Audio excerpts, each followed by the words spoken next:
Okay, so in the past 2 years, I think I made like huge like change in my life. Not just like I move abroad and a lot of things change, but also like my you know my inner self is changed, and a lot of people ask me why and how it's possible you change a lot and everything, and I realized that I'm completely another person respect of a few years ago. And one of the reasons why I made this change is due to so many different sources, so many different kind of work that I made on myself. But if I have to really point out one book, one I don't know, article, whatever, that really make a significant change in my life, I will say David Foster Wallace, This is Water. It's really, this is actually originally a speech, which it got like a transcript of course, and then it became a book. But originally it was a speech that David Foster Wallace, he did like in 2005 from the graduated students of a college in America that I don't remember where. And this really it changed my perspective of the world, and I really I got emotional when I read it, and it really has a huge change for me. If you don't know this kind of this video, like you can find it online. If you want to stay with me, reflecting on me, with me on it, and extracting notes, because I never extract notes from it, and now I'm using a second brain system, which is like Obsidian. So I want absolutely to have it in my second brain. So I said like, okay, why not do it in public, you know? I'm gonna reflect. I'm gonna reflect with you on it, like why it's so important for me. And I mean, you're gonna understand it yourself, but it will be fun. Okay, it will be fun. So yeah, I'm gonna do that through thanks to the post of Pharma Street. Why Pharma Street? Because I love this blog, and because there is the full audio and transcription. So I think I will let him speak, and just I'm gonna copy and paste the article. So notes extraction. So I'm gonna basically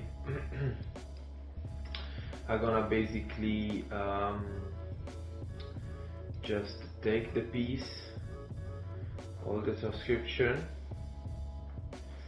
as usual, and then like I want to read it, in this case listen it, and then like I'm gonna underline, highlight all the main part. I don't like this bold. So as usual, when I start to extract note from something, I just copy and paste the piece on Google Doc. Then I underline, or I highlight the most important part, and then I reflect on it, and then I extract notes, and I put in my second brain, which is like Obsidian. So I should like actually open it already. Here we go. So yeah, I'm gonna do a new notes. I'm gonna put this is water. I'm gonna do my templates, so article, and I'm gonna put like David Foster Wallace. And blah blah blah. I'm gonna put this later because it's gonna be too much. So if I do this, no, actually this, Okay, perfect. So, and this is gonna be the first note. So I create a new note. This is my second brain. I just started using it like 2 weeks ago, so it's pretty empty. But respect of what I studied in the last year, but it's a beginning. So let's start. I'm gonna follow here. I'm gonna let him speak here with the thanks to Parish. We do have the audio here. So yeah, let's start. Enjoy it. Anybody feels like perspiring, I'd invite you to go ahead because I'm sure going to. In fact, I'm gonna get it. Greetings, thanks, and congratulations to Kenyon's graduating class of 2005. There are these two young fish swimming along, and they happen to meet an older fish swimming the other way, who nods at them and says, "Morning, boys, how's the water?" And the two young fish swim on for a bit, and then eventually one of them looks over at the other and goes, "What the hell is water?" This is a standard requirement of U.S. commencement speeches, the deployment of didactic little parable-ish stories. The story thing turns out to be one of the better, less bullshitty conventions of the genre. But if you're worried that I plan to present myself here as the wise older fish explaining what water is to you younger fish, please don't be. I am not the wise old fish. The point of the fish story is merely that the most obvious, important realities are often the ones that are hardest to see and talk about. Stated as an English sentence, of course, this is just a banal platitude. But the fact is that in the day-to-day trenches of adult existence, banal platitudes can have a life or death importance. Or so I wish to suggest to you on this dry and lovely morning. Of course, the main requirement of speeches like this is that I'm supposed to talk about your liberal arts education's meaning, to try to explain why the degree you're about to receive has actual human value instead of just a material payoff. So let's talk about the single most pervasive cliche in the commencement speech genre, which is that a liberal arts education is not so much about filling you up with knowledge as it is about, quote, teaching you how to think. If you're like me as a student, you've never liked hearing this, and you tend to feel a bit insulted by the claim that you've needed anybody to teach you how to think, since the fact that you even got admitted to a college this good seems like proof that you already know how to think. But I'm going to posit to you that the liberal arts cliche turns out not to be insulting at all, because the really significant education in thinking that we're supposed to get in a place like this isn't really about the capacity to think, but rather about the choice of what to think about. If your total freedom of choice regarding what to think about seems too obvious to waste time discussing, I'd ask you to think about fish and water and to bracket for just a few minutes your skepticism about the value of the totally obvious. Here's another didactic little story. There are these two guys sitting together in a bar in the remote Alaskan wilderness. One of the guys is religious, the other's an atheist, and the two are arguing about the existence of God with that special intensity that comes after about the fourth beer. And the atheist says, look, it's not like I don't have actual reasons for not believing in God. It's not like I haven't ever experimented with the whole God and prayer thing. Just last month I got caught away from camp in that terrible blizzard, and I was totally lost and I couldn't see a thing, and it was 50 below. And so I tried it. I fell to my knees in the snow and cried out, oh God, if there is a God, I'm lost in this blizzard and I'm going to die if you don't help me. And now, in the bar, the religious guy looks at the atheist all puzzled. Well, then you must believe now, he says. After all, here you are, alive. The atheist just rolls his eyes. No, man, all that was a couple Eskimos happened to come wandering by and they showed me the way back to camp. It's easy to run this story through a kind of standard liberal arts analysis. The exact same experience can mean two totally different things to two different people, given those people's two different belief templates and two different ways of constructing meaning from experience. Because we prize tolerance and diversity of belief, nowhere in our liberal arts analysis do we want to claim that one guy's interpretation is true and the other guy's is false or bad. Which is fine, except we also never end up talking about just where these individual templates and beliefs come from, meaning where they come from inside the two guys.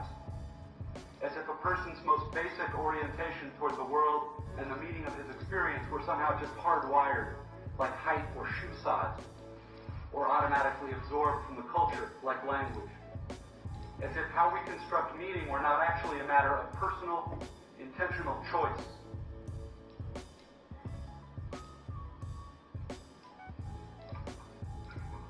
Plus, there's the matter of arrogance. The non-religious guy is so totally certain in his dismissal of the possibility that the passing Eskimos had anything to do with his prayer for help. True, there are plenty of religious people who seem arrogantly certain of their own interpretations too.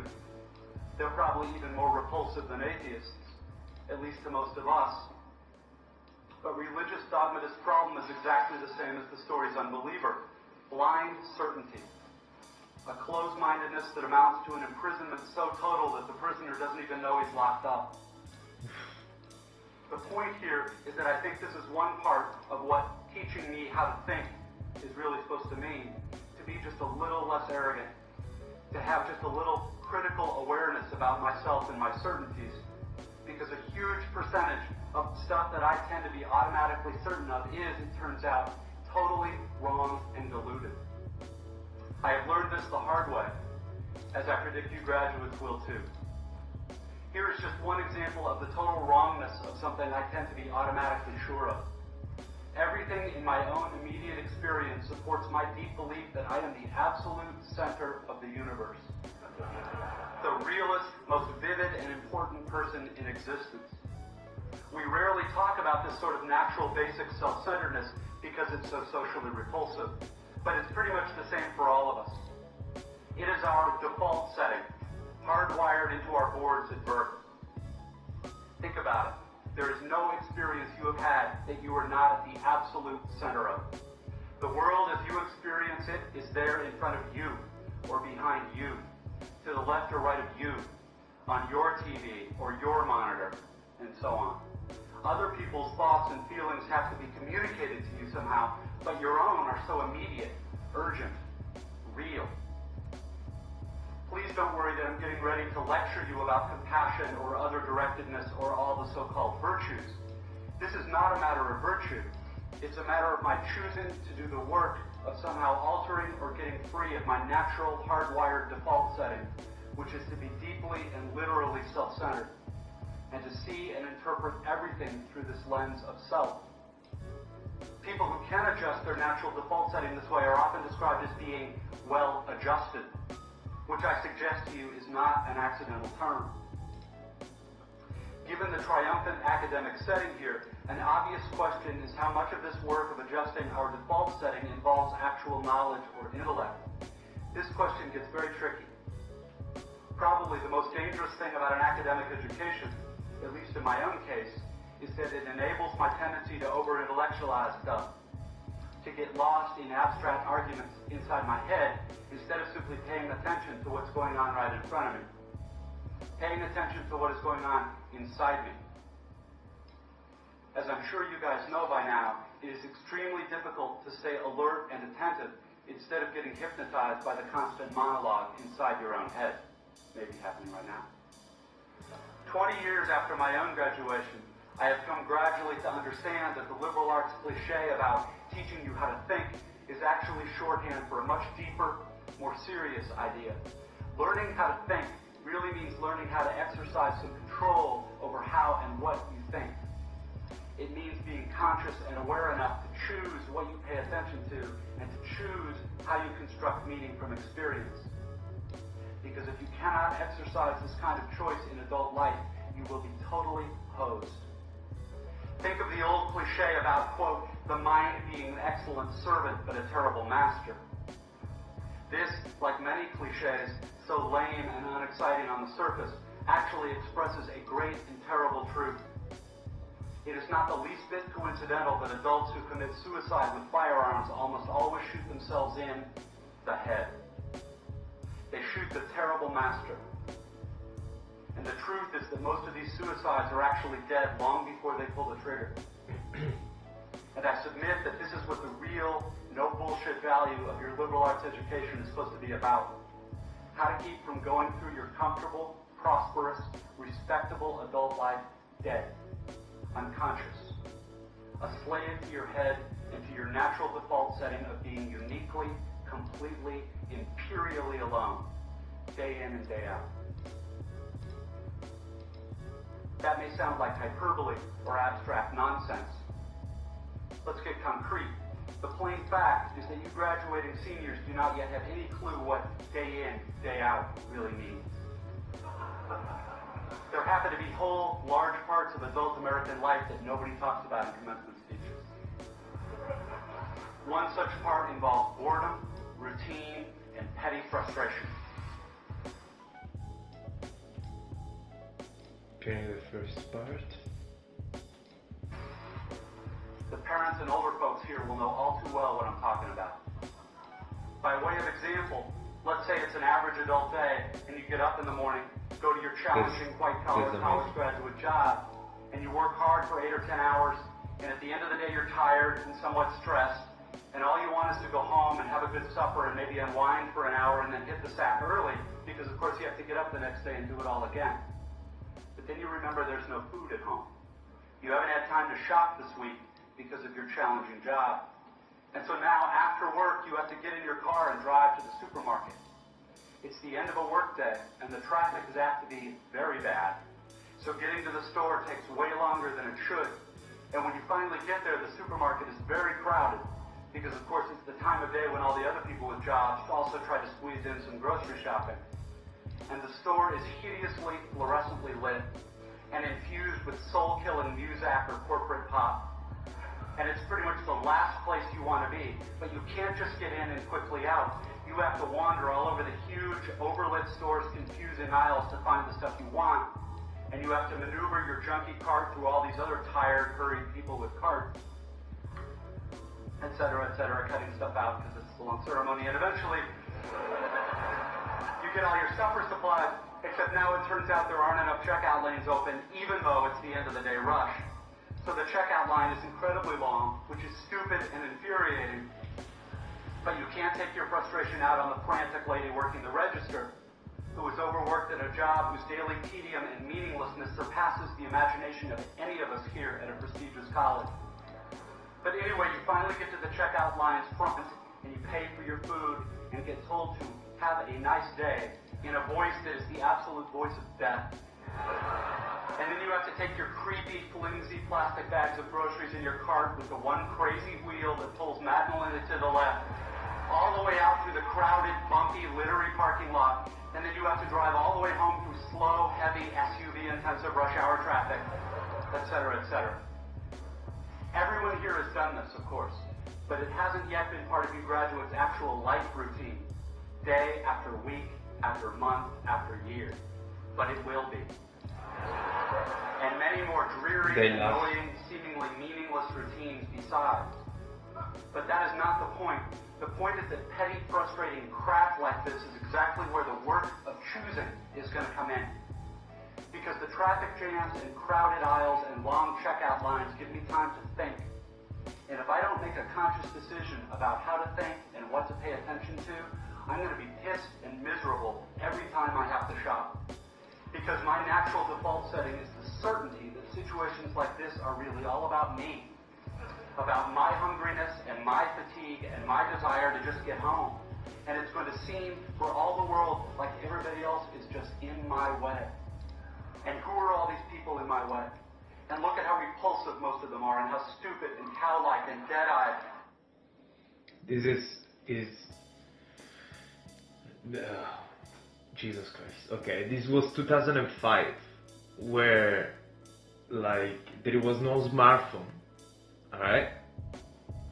So the worst thing you can do is just be angry with the world when you are in line at the supermarket and get right to your default setting and think like, oh, this is so unfair, I work so hard and why there is just one cashier open, what the hell is going on, why this girl is screaming, why everyone is on my way. you know. But this kind of moment, as you said, this kind of moment give you the opportunity to think. Because the traffic jams and the crowded aisles and the long checkout lines give me time to think. And if I don't make a conscious decision about how to think and what to pay attention to, I'm gonna be pissed and miserable every time I have to shop. This completely changed my view of life. Maybe in 2005 was like, oh, thank you for your advice, amazing, you know. But now in 2024, it's like this is fundamental. Like if we use the shop and the traffic and whatever moment of boredom we have to check our phone, we're gonna be pissed and miserable every time we have to do the things, because we have to do the things day in and day out, you know, unless you are like, I don't know, some Elon Musk that does someone that made the shop for him, or maybe like a robot Tesla that you know, that send the food for him at home, whatever. But that's the point. Deciding how to think, and don't let your default setting. I was full of default setting. Default setting that I copy and paste from my parents, copy and paste from my neighborhood, my environment where I grew up, and I thought, oh, this is me. I'm like this. I'm violent. I'm arrogant. I want to be the best. Everyone is on my way. I mean, this was me, and this changed everything. It changed everything. It's not just learn how to think, but it's also what to pay attention to. So you want to pay attention to your TikTok or Instagram or whatever, or you want to pay attention of what you are thinking. And now he's gonna explain what to pay attention to and how to beat like your default setting. And non-human they seem in the checkout line, or how annoying and rude it is that people are talking loudly on cell phones in the middle of a line.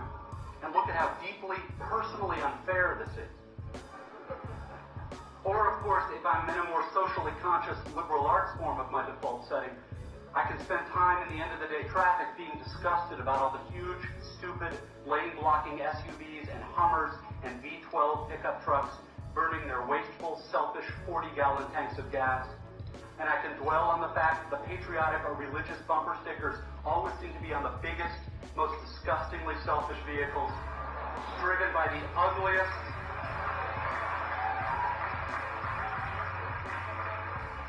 this is an example of how not to think, Dustin. Biggest, most disgustingly selfish vehicles driven by the ugliest, most inconsiderate and aggressive drivers. And I can think about how our children's children will despise us for wasting all the future's fuel and probably screwing up the climate, and how spoiled and stupid and selfish and disgusting we all are, and how modern consumer society just sucks, and so on and so forth. You get the idea. If I choose to think this way in the store and on the freeway, fine. Lots of us do. Except thinking this way tends to be so easy and automatic that it doesn't have to be a choice. It is my natural default setting. It's the automatic way that I experience the boring, frustrating, crowded parts of adult life when I'm operating on the automatic, unconscious belief that I am the center of the world and that my immediate needs and feelings are what should determine the world's priorities.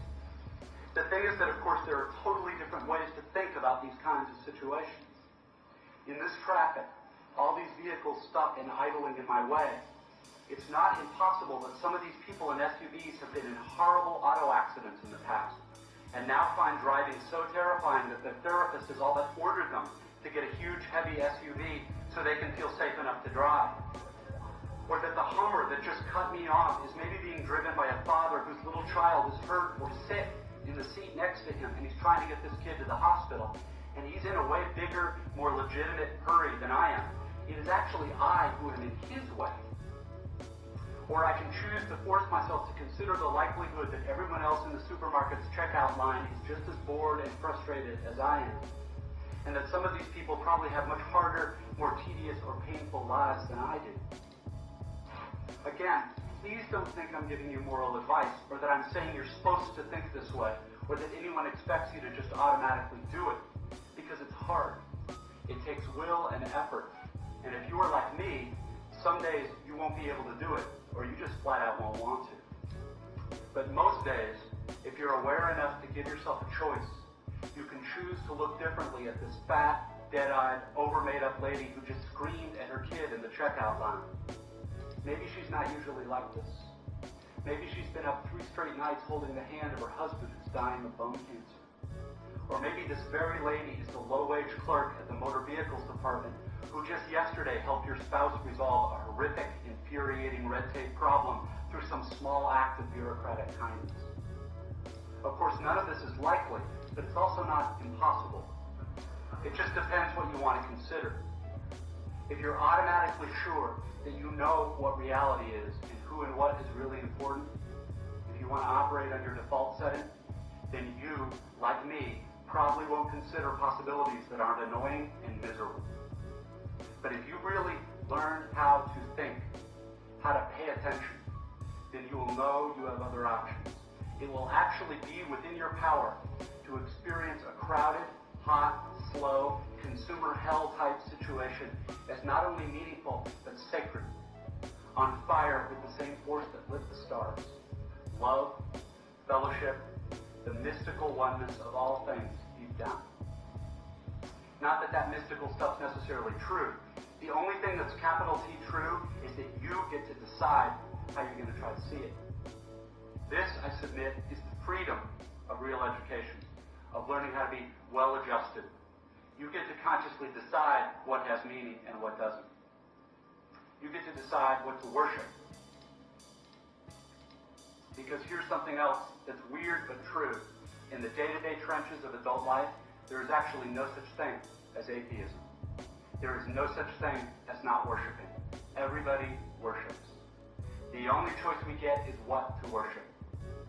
And a compelling reason for maybe choosing some sort of God or spiritual type thing to worship, be it JC or Allah, be it Yahweh or the Wiccan Mother Goddess or the Four Noble Truths or some inviolable set of ethical principles, is that pretty much anything else you worship will eat you alive. If you worship money and things, if they are where you tap real meaning in life, then you will never have enough. Never feel you have enough. It's the truth. Worship your own body and beauty and sexual allure, and you will always feel ugly. And when time and age start showing, you will die a million deaths before they finally flame you. On one level, we all know this stuff already.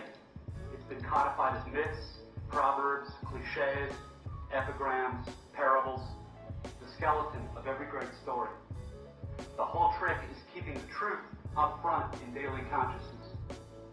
Worship power, you will end up feeling weak and afraid, and you will need ever more power over others to numb you to your own fear. Worship your intellect, being seen as smart, you will end up feeling stupid, a fraud, always on the verge of being found out.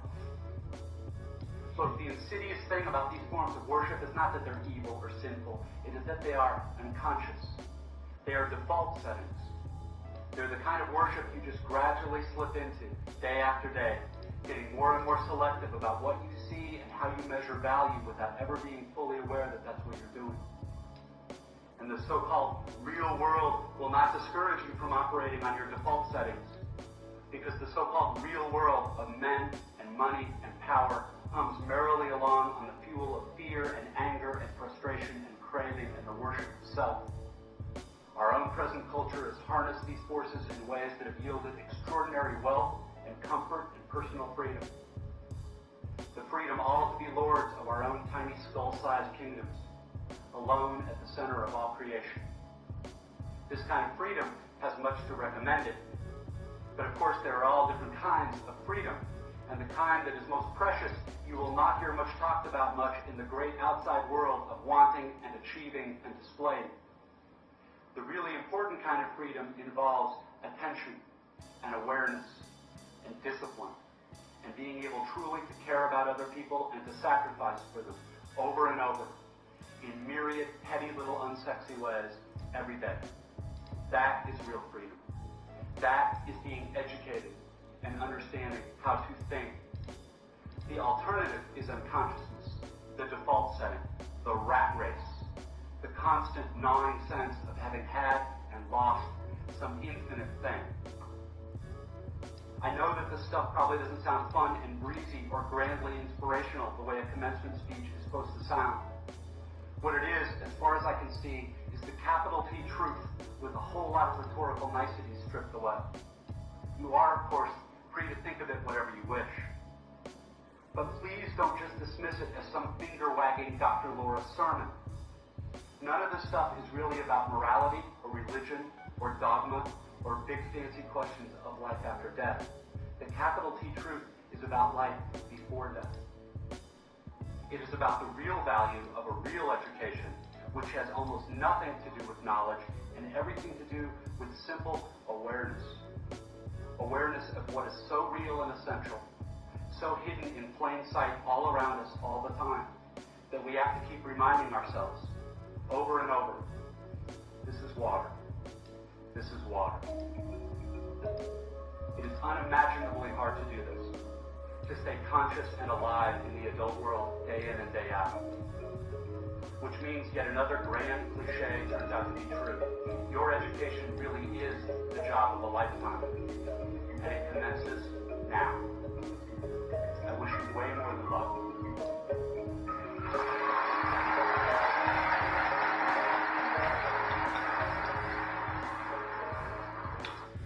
That's all. That's all. I hope if you already knew this piece, I hope to refreshing you.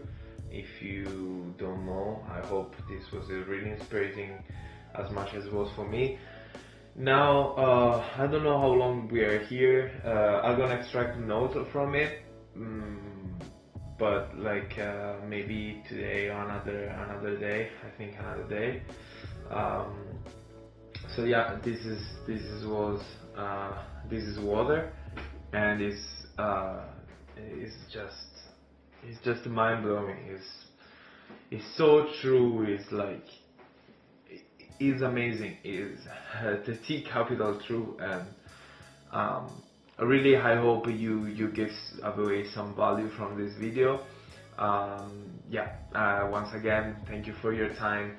I hope I would like to know your opinion about this piece in the comment. I answer to everyone, let me know what you think, and let me know if next time you would like to see also the process actually where I move this to my second brain, if it can be if it's tedious for you or if it makes sense, everything, because I really don't know. See you the next one, and thank you for your time.